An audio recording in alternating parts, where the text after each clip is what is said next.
Ping Lacson, hinikayat ang Marcos administration huwag talikuran si Duterte. Nanawagan si dating senator at ngayon senatorial candidate Ping Lacson sa administrasyon ni Pangulong Ferdinand Marcos Jr. na magbigay ng suporta kay dating Pangulong Rodrigo Duterte na kasalukuyang nahaharap sa Crimes Against Humanity charges sa International Criminal Court or ICC. Ito ay hindi usapin kung ikaw ay sang-ayon o tutol sa naging pamamalakad ni Duterte. Ito ay usapin ng prinsipyo at pananagutan ng ating pamahalaan sa bawat Pilipino. Huwag nating isantabi ang obligasyon natin sa kapwa natin mamamayan. Ayon kay Ping Lacson, sa isang pahayag, ipinaalala ni Lacson na ang gobyerno ay may tungkulin hindi lamang bilang isang administrasyon kundi bilang kinatawan ng bawat Pilipino, kabilang na ang mga nahaharap sa kaso sa labas ng bansa. Higit pa sa pagiging dating Pangulo ng ating bansa, sa FPRRD ay isang Pilipino na nahaharap sa pagliliti sa isang international na korte. Hindi dapat makalimot ang ating pamahalaan sa tungkulin nitong magbigay ng suporta sa lahat ng Pilipino kahit pa sa mga napatunayang may sala at nahaharap sa sentensya sa labas ng ating jurisdiction. Pahayag ni Lacson. Binigyang diin din ni Lacson na hindi dapat maging batayan ng politika sa pagbibigay ng proteksyon at tulong ng gobyerno. Giit niya, kung nagagawang tumulong ng gobyerno sa mga Pilipinong nasasangkot sa kaso sa ibang bansa, bakit hindi sa isang kapwa Pilipino na dating naging leader ng bansa? May prinsipyo tayong sinusunod na kahit sinong Pilipino, anuman ang antas ng kanilang pagkakasangkot sa batas, ay karapat-dapat na tumanggap ng legal na tulong at suporta mula sa pamahalaan. Dagdag ni Lacson, sa gitna ng kontrobersiya sa pagkakaharap ni dating Pangulong Rodrigo Duterte sa mga kaso sa ICC, nanindigan si Ping Lacson na ang gobyerno ay dapat maging patas at makatao, alinsunod sa obligasyong moral at legal na protektahan ang kapakanan ng bawat Pilipino kahit saan mang panig ng mundo sila naroroon. Dagpa ni Ping Lacson, ang suporta ng gobyerno ay para sa lahat ng Pilipino. Sa kabila ng anumang hamon, naniniwala si dating Senator Ping Lacson na dapat manatili ang suporta ng gobyerno sa bawat Pilipino, kabilang si dating Pangulong Rodrigo Duterte na nahaharap sa paglilitis sa International Criminal Court. Sa kabila ng mga pagsubok, nananatiling mahalaga ang diwa ng pagkakaisa at malasakit sa kapwa. Ang Sa loobin nyo, anong nararamdaman nyo dito po sa nagaganap na itong major upheaval dito po sa ating bansa that's unfolding at magpapatuloy pa sa susunod na mga buwan o marahil ay taon pa? Senator Ping. Yeah, magkahalong pagkakabahala at saka pagkalungkot na rin kasi di ba nga parang sa tinagal-tagal na panahon laging yung pagkakahiwa-hiwalay natin medyo okay lang yung mag-express ng kanya-kanyang opinion, mga dissenting opinions, opposing opinions, pero ang problema pagka yung malalim na at tumaas na yung emotion, ang magsasuffer dito in the long term yung bansa na natin, hindi na yung mga political, yung mga nagpa-participate. Oo. Senator Ping, bilang dati pong hepe po ng PNP, kayo ho ba ay nakakatanggap po ng mga balita na may unrest na po ba talaga sa hanay ng ating mga kapulisan? Isama ko na rin po dyan ang ating army. Do you think, because nga sabi mo, nagdadala ito ng watak-watak, divisiveness. But for you po, have you heard any unrest in the police? May rumblings ba? May unrest? Meron ho ba talagang baka magkaroon ba ulit na tayo ng pagkakataon, magkaku? Ano po ho ang inyong intel dyan po sa inyong hanay? Kasi hindi mo rin maialis na malaki ang tinatanaw ng utang na loob ng uniform services, hindi lamang sa hanay ng mga aktibo, kundi pati yung sa mga retirees kay Pangulong Duterte. Kasi talagang sa panahon niya, doon lang nakaramdam ng napakaraming, sabihin na natin, benepisyo in terms of nagdoble yung sweldo, tapos nag-increase din yung mga pension. Hindi mo maialis na may mga magsisimpatya, pero yung overt na pakikilahok sa dissent o sa pagtutol doon sa nangyari kay Pangulong Duterte, ibang usapin yun. At I'd like to think na yung members ng armed forces, pati yung MUPs, yung uniform services, uniform personnel, mananatiling professional at saka tapat sa kanilang tungkulin at hindi kung anumang partisan na political activities. Okay. Wala akong narinig na talagang Yeah. yung seryoso na dapat natin ipangamba. Oo. Kung ang pag-uusapan natin, yung hanay ng mga military and uniformed personnel. Okay. Yung magkabilang kampo po ng dating Pangulo at syempre ang ating pamalaan, may kanya-kanyang pahayag tungkol po dun sa Pagka-aresto. the manner of how the former president was arrested. So sinasabi nga, yung ginawang pag-aresto po kay FPRRD, by the book, ika ng pamalan, by the book, and may nagkaroon ng due process, sinasabi naman ng kabilang kampo, illegal yung ginawa pong pag-aresto. Bilang former PNP chief, ano po ang masasabi nyo tungkol po sa paraan ng pagkaka-aresto kay former President Duterte? Alam mo, Miss Ali, Miss Patpi, no, napakarami na nating narinig ng mga legal opinions galing sa mga legal experts, mga legal luminaries, mga eksperto sa international law, criminal law.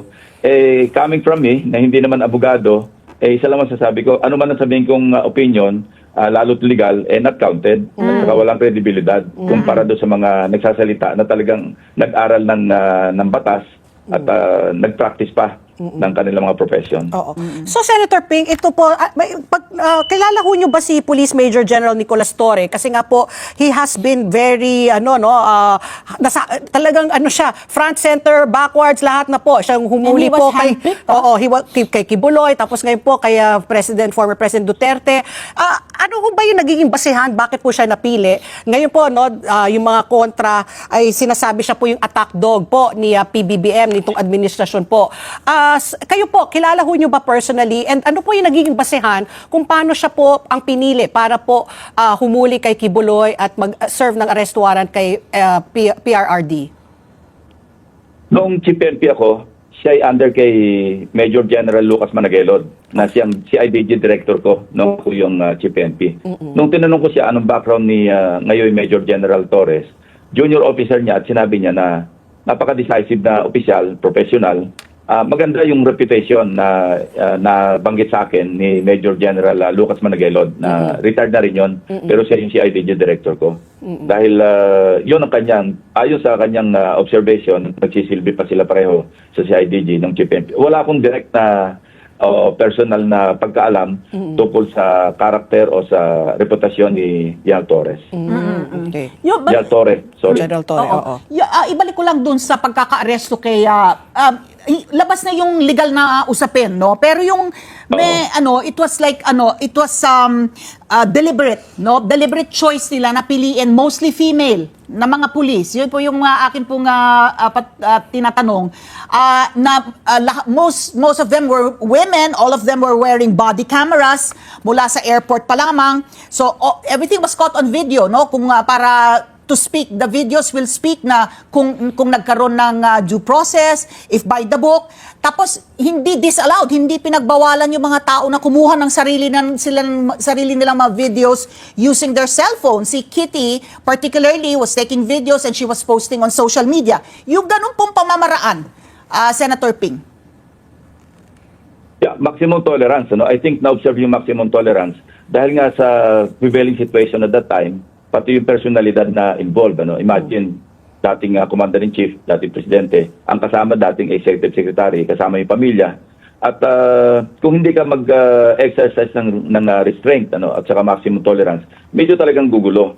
Pero I think napili si General Torre dahil sabihin natin his reputation preceded him. Dahil yung pagka-handle niya ng pag-serve din ng warrant kay Pastor Kibuloy, iba rin, dahil ang narinig ko, ang pumili talaga sa kanya, si General Marbil. Yes. Noong hiningan ng rekomendasyon ng Palasyo, kung sino yung nararapat opisyal. Agad-agad, siya yung pinili na mamuno o mag-serve ng warrant o red notice man lang na galing sa Interpol. So nakita rin naman natin, natapanood yung interview niya, very detailed, at saka parang direct to the point, very forthright. At ako mismo, humahanga ako doon sa kanya sinasabi nung interview sa ng media. Oo. Sabi niyo nga po, Senator Ping, maximum tolerance at nakasama po dyan isang babae po ng staff na nabato no, ng cellphone po, pinukpok ni Hanilet Avancenia. Yung ganyan ho ba, pwede na lang ho ba yan ipangsantabi o dapat ho ba, kumbaga, should the PNP also assert it's no, yung kanilang right na idemanda siya o dapat talaga kusa na lang po yan manggagaling po sa biktima? Hindi ho ba dapat ang PNP mismo? Ano yung call down ng biktima yun kasi siya talaga yung pwedeng mag-file ng complaint against the person na sa tingin niya gumawa ng nag-commit ng crime against this person or her person for that matter. So, ang narinig natin, hindi rin magpapile ng kaso. Siguro, humingi na rin siya ng guidance sa kanyang superior officers at parang lumaki pa yung ika nga, the manner of speaking. Mas na rin ako, sumasang-ayon ako na magkalimutan na lang kasi part na ng, alam mo, kasama sa sweldo yun eh. Yan ang sabi Yung natin. maharap ka sa ganong mga pangyayari, ganong insidente. So ako rin, kung ako yung superior officer niya, at hingin na aking opinion, ang i-advise ko rin, wag na lang, kalimutan mo na lang, let's move on. Dahil for the sake of, wag na makadagdag pa sa gulo sa usapin. Oo, adding fuel to the fire. Parang ngayon parang yung mga galawan, dahil maalab po, no?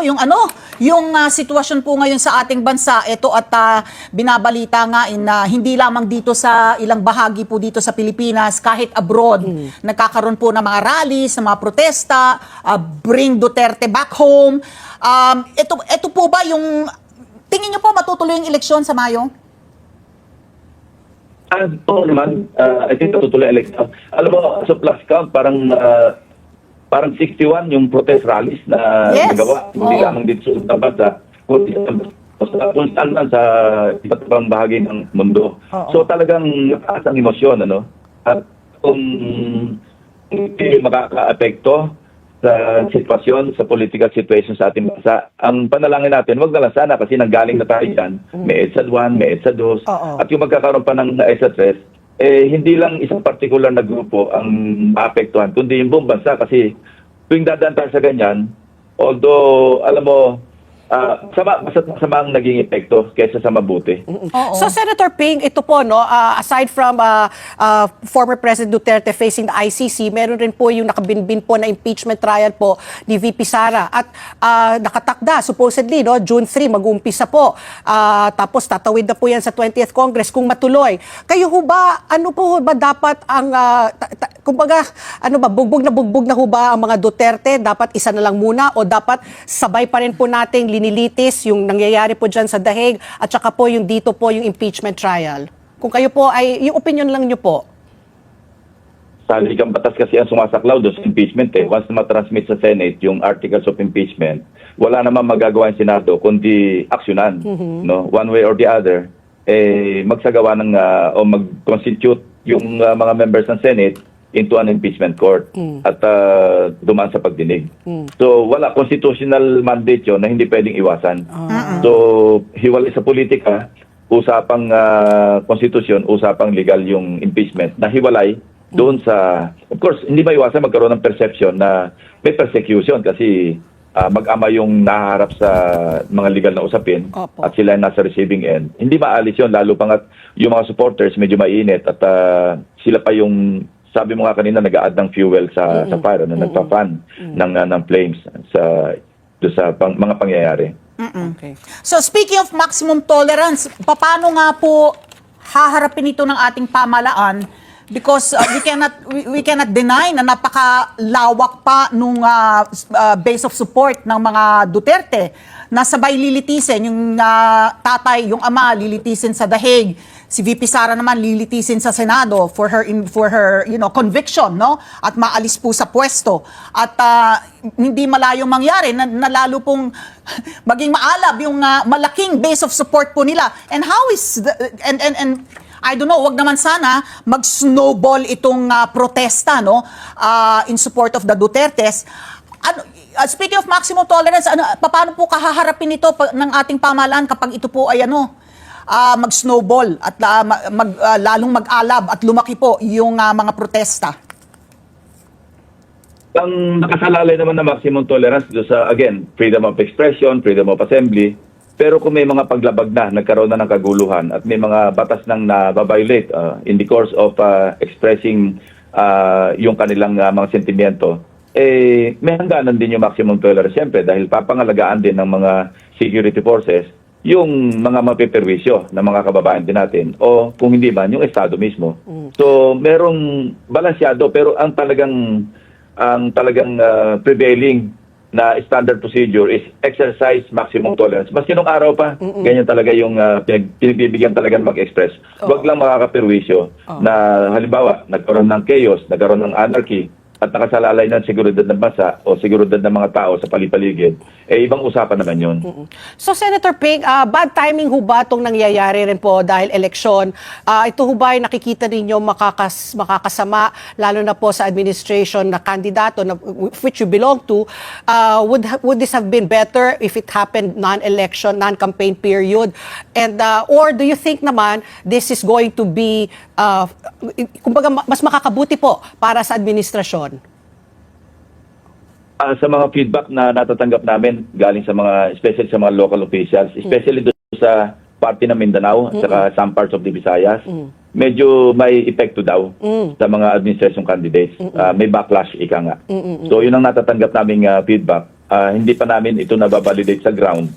Pero base doon sa mga nakakausap namin, mga governors, mga mayors, lalo na sa mga lugar. At saka yung aming mismong mga local leaders, mga supporters namin, ang advice nga nila, kung pwede, wag na mag-express ng opinion. Pero alam mo naman, mahirap naman para sa amin, tulad kayo, tinatanong niyo ako, alam nga naman, puro no comment na marinig niyo sa akin.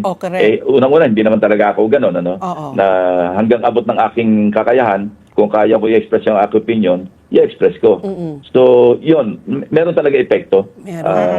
Kung yun ang pag-uusapan.